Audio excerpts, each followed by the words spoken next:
జై జై సద్గురు బ్రహ్మరాజ్ కి జై. శ్రీ శివరామ దీక్షిత సద్గురు పరబ్రహ్మణే నమః. శ్రీమద్ బృహద్వాసిష్ట సిద్ధాంత నిర్ధారణలను, శ్రీమద్ అచలబోధ ప్రతిష్టాపన ఆచార్యులను, శ్రీమద్రామడుగు శ్రీ శివరామ దీక్షితులు వారిచే రచయింపబడిన శ్రీమద్ బృహద్వాసిష్టమును శ్రీ శివరామ దీక్షితీము. ఇప్పుడు దీక్షితీము నుంచి విక్షేప ఆవరణ ద్వైదోషరహిత ప్రకరణంలోని 2వ రోజు. మూలం లేని గుర్తెరిగే శరీరం ఏమీ లేదు అని దృఢం ఉంటే చాలు. స్వామి, ఏమిటి చేత ప్రయత్నం చెయ్యాలి? శిష్య, ఏ ప్రయత్నాలకు మూలం లేదు. సకల కర్మాలకు మూలం లేని ఈ గుర్తెరిగే శరీరమే కానీ రెండోది ఏమీ లేదు. పుట్టని చావని బట్టబయలుకు ఒక్కటైన భ్రాంతి లేదు. భ్రమలకు మూలం కళ. కళ కల్పన కాకుంటే శరీరమే లేదు కనుక భ్రాంతి లేనే లేదు. ఎప్పుడు శరీరము లేకుంటే అప్పుడే భ్రాంతి లేదు. గాఢ నిద్రలో మూలం లేని ఈ గుర్తెరిగే శరీరం ఏమీ లేదు కనుక వ్యవహారము లేదు. శరీరము రాగానే మళ్ళా కళ సిద్ధం. ఈ కళలోనే అనేక భ్రాంతులు సిద్ధం. గుర్తెరగంగానే భ్రమ పుడుతుంది. భ్రమ వలన కర్మలు చేస్తాడు. శరీరం వలన గుర్తెరగడము, కర్మాలు పుడతవే. ఈ ఒక్క శరీరం లేకుంటే కర్మలు లేవు, జ్ఞానము లేదు. జ్ఞానాలకు కర్మాలకు మూలం శరీరమే. ఈ శరీరానికి మూలం ఏమీ లేదు. ఏమీ లేని శరీరం ఏమి చేసినా ఏమీ లేదు. శరీరం చేసిన కర్మలో నిబద్ధి అయితే గుర్తెరిగేది సర్వకాలం ఉండవలే. సర్వకాలం గుర్తెరిగేది ఉంటే కర్మలు ఉండవలే. స్వామి, కర్మలు జ్ఞానము రెండూ నిబద్ధి అయితేనో? శిష్య, శరీరం శాశ్వతంగా ఉండవలే. స్వామి, మరి శరీరం శాశ్వతంగా ఉండనే ఉన్నది అంటేనో? శిష్య, చావకపోవలే. అవునా? సరే స్వామి, చావనే లేదు అంటేనో? శిష్య, తద్దినాలు పెట్టకూడదు. స్వామి, తద్దినాలు పెట్టలేదు అంటేనో? శిష్య, కొడుక్కి నొప్పి వస్తే తండ్రి మంచం వద్ద కూర్చుండి ఆపద ఎందుకు పడవలే? తల్లి ముత్తైదే అయ్యి ఉండవలే. చిచ్చి, ఆ ప్రసంగం విడవండి. ఈ శరీరానికి మర్యాద లేదు, ఏమీ లేదు కనుక ఏమీ లేని శరీరానికి ఏమీ లేని శరీరమే మూలం ఉన్నదని గడ్డి తిన్నారు, భంగపడ్డారు.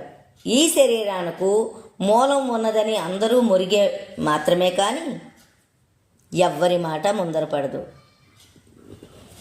స్వామి భోజనం చేస్తాడని నైవేద్యాలు చూపుదురే కానీ అన్నీ భోంచేయడమే నిబద్ధి అయితే భోంచేసేదానికి పెట్టక బలపపు రాతికి ఎందుకు చూపవలే?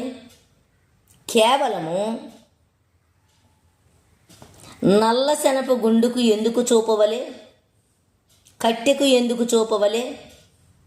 ప్రతిమ నిజమైతే ప్రత్యక్షంగా శరీరం ఉండంగా ఎరుక కర్మాలు లేని రాగి ప్రతిమకు ఎందుకు చూపవలే? రుద్రాక్షకు ఎందుకు చూపవలే?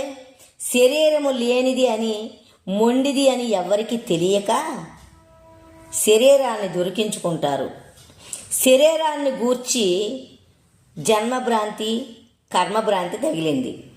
మూలం లేని ఈ గుర్తెరిగే శరీరం ఏమీ లేదు అని నిశ్చయము గలవారే పరిపూర్ణులు.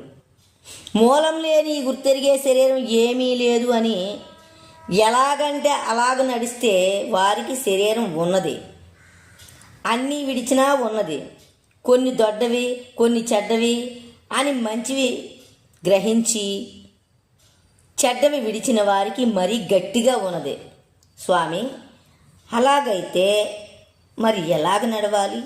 శిష్య, నడిచేది ఏమి? స్వామి, ఏమో శిష్య, అందుకే మూలం లేని ఈ గుర్తెరిగే శరీరం ఏమీ లేదు అని దృఢం ఉండాలి అని. తనకు తానే దృఢం ఉంటుంది. ఇది దృఢం కావటమే పరిపూర్ణ అనుభవము. మూలం లేని ఈ గుర్తెరిగే శరీరమే ఆవరణం వలనే ఉన్నది. ఉన్నది ఉన్నట్టే ఉన్నది.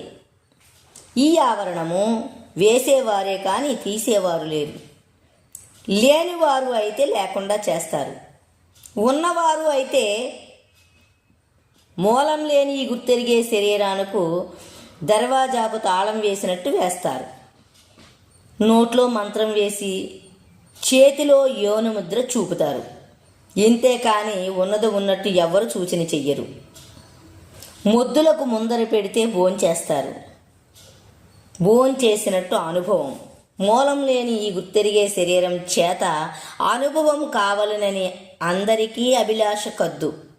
మూలం లేని ఈ గుర్తెరిగే శరీరములో కొంచెం సత్యమని ఆశపడ్డా శరీరం యావత్తూ ఉంటుంది. ఈ శరీరములో కనుక్కోవాలనని ఈ శరీరమే మొరపెట్టింది. విత్తనం విడవకూడదని కపట వాక్యం నమ్మిన వారు భ్రాంతి లేని వారు అవుతారా? శరీరం వలన పుట్టినది శరీరం ఉన్నంతసేపు చప్పట్లు కొట్టి అనేక సంకేతాలు చేతులతోటే చూపుతారు. తప్పవు. శరీరజన్యం గుర్తెరిగే జ్ఞానం. అజ్ఞానం వలన కర్మలు పుడతావి. ఇంతేకాని ఈ శరీరము లేని బట్టబయలుకు ఎరుక లేదు, కర్మలు లేవు. సర్వకాలం ఒక్కతీరే. ఈ శరీరం ఎటువంటిది అంటే అటువంటిది. శరీరం లేకుంటే ఎలాగూ ఉన్నాదో అలాగే పరిపూర్ణం ఉన్నది. అందరూ పరిపూర్ణులే. కానీ మూలం లేని గుర్తెరిగే శరీరమనే ఆవరణము చేత ఉన్నారు. ఈ ఆవరణము అనాయాసంగా కలలో వచ్చిన ఏనుగ మేలుకుంటే ఏమీ లేదు అని తనకు తానే దృఢం అయినట్టు మూలం లేని ఈ గుర్తెరిగే శరీరం ఏమీ లేదు అని దృఢమాయన పరిపూర్ణం తనకు తానే స్వతసిద్ధమై చలించక ఉన్నది. ఈ శరీరం చేత సాధ్యము కాదు. శాశ్వతమైంది ఒకటే, ఏమీ లేనిది ఒకటే. విత్తనము లేని చెట్టు ఉన్నది అని ఎవడు నమ్మి ఎప్పుడు నమ్మడు. స్వామి, అలాగైతే మరి సన్యాసి ఏమి లేనివాడా ఉన్నవాడా? శిష్య, ఏమీ లేనివాడే సన్యాసి. స్వామి, సన్యాసికి మూలము ఏమి? శిష్య, సన్యాసి శరీరమే కనుక ఏమీ లేని శూన్యమే సన్యాసి. అందుకే శ్రీ శంకరాచార్యులు వారి వాక్యములు 105వ పేజీ అందున 62 వాక్యాలు చెప్పారు. అవి యథార్థమైనవి. ఆచార్యులు వారు చెప్పినందున అట్టి 62 వాక్యాలు కలత వాక్యాలే. ఇప్పుడు యథార్థంగా వినండి. అంటే ఇప్పుడు 105వ పేజీలో చూసుకోవాలి మనం అని శ్రీ శివరామ దీక్షితుల వారు ఖండించింది. విక్షేప ఆవరణ ద్వైదోష రహిత ప్రకరణమందు పై 62 వాక్యాలను తిరిగి అధ్యాయంలో ప్రింట్ చెయ్యలేదు. అవసరం అనుకున్నవారు వాటిని 105వ పేజీలో తిరిగి చూసుకోండి. సంసారం అంటే మూలం లేని ఈ గుర్తెరిగే శరీరం. ఏమి చేస్తే అదే సంసారం. శరీరము లేకమునుపు కేవలం అచలమే ఉన్నది. ఈ శరీరం ఎలాగూ వచ్చినంటే ఫలాని దాని వలన వచ్చింది అని అప్రమాణం లేదు. ఈ శరీరానికి మొదలు ఏమీ లేదు. మొదలు ఉంటే ఇది ప్రమాణమే అవును. మూలం లేని ఈ గుర్తెరిగే శరీరం ఎప్పుడు తోస్తే అప్పుడు ఉన్నది. సర్వకాలం ఈ శరీరం ఉన్నది అని ఎరుగదు, లేదు అని ఎరుగదు. వ్యవహారం ఎప్పుడు మొదలు పెడితే అప్పుడే ఉన్నట్టు ఉంటుంది. వ్యవహారం చాలించగానే ఏమీ లేదు. మళ్ళా వ్యవహారం మొదలు పెడితే సిద్ధం. సర్వకాలం శరీరాన్ని విడిచి లేదు, పట్టుకొని లేదు. తనకు తానే అసుకొయ్యవలే తిరుగుతుంది. తనకు స్వాధీనము లేదు, ఉన్నట్టే ఉంటుంది. చూస్తూ ఉండంగానే ఏమీ లేదు కనుక నమ్మరాదు. నమ్మక మనం ఏమి చేయగలము అంటే ఈ శరీరం మూలము లేనిది కనుక తెగిన గాలిపటము వలె ఉన్నది. మొదలు కొనాలేని ఈ బట్టబయలు వలె శాశ్వతమైంది కాదు. ఉంటే ఉండేది, వెంటనే ఏమీ లేదు. కనుక ఈ మూలం లేని గుర్తెరిగే శరీరం ఇటువంటిది అని గురుమూలముగా విచారించి, మూలం లేని ఈ గుర్తెరిగే శరీరం ఏమీ లేదని పరిహరిస్తే సరి, ఏ సాధన వద్దు. ఇతి శ్రీ మద్గురు శ్రీ శివరామ దీక్షిత ప్రభావే వేదాంత విచారణే విక్షేప ఆవరణ ద్వయదోషరహిత ప్రకరణం సంపూర్ణం. జై జై సద్గురు బ్రహ్మరాజ్.